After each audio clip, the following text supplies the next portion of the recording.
The NFL has come to an agreement on testing and getting these players back into camp. When we look at the big four in sports, everything seems back to normal except one thing.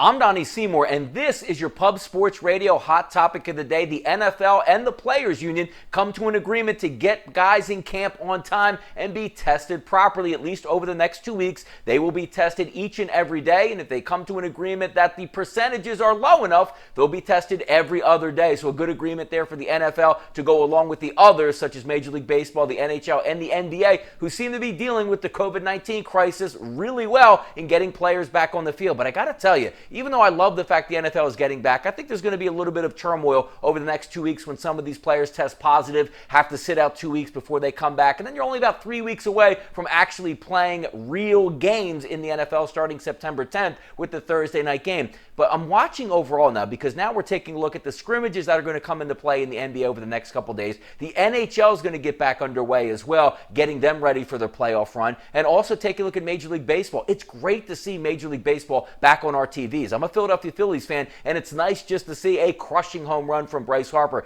JT Realmuto ripping singles into the outfield doubles against the wall. Everything looks great, but I gotta tell you, I didn't think it was going to be possible, but I really miss the fans in the stands for the overall atmosphere. I know they're pumping in crowd noise, and if a ball goes in the gap, you get the slight elevated cheer, or a nice play in the field, you get the fake applause. But just seeing those long, majestic home runs into the outfield, and specifically as a sports bettor, where they have the total going over or under or aside, you can look at the fans' reaction and know how far that ball was hit. And also, kind of an interesting thing as well, as the booths in Major League Baseball. Typically, the home team will be there in person, but the away team is going to be calling it from their own ballpark or away from the ballpark, which sort of takes a little bit of the sense of what these guys can see behind the scenes that isn't being shown on camera and try to relay it to the public. So a lot of interesting things are going to take place in getting these teams back on the field just to play. But I got to tell you, the one thing missing again is the fans, specifically when the NFL gets started up. Boy, how great it would be. Kansas City live, the place absolutely rocking with the Super Bowl champions.